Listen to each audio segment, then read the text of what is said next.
Parte Semana 2 com Jesus.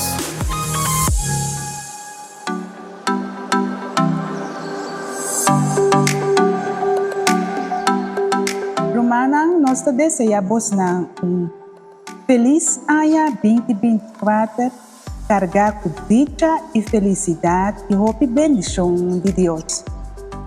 Nós participamos com 1 Juan 2, versículo 29, 1 Juan 3, versículo 3 e 6.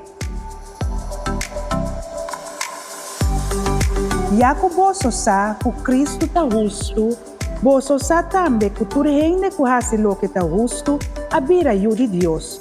Ante sunku ta carga esperança aqui em Cristo, ta mantener su mês puro, mês cosco Cristo mês tambe ta puro.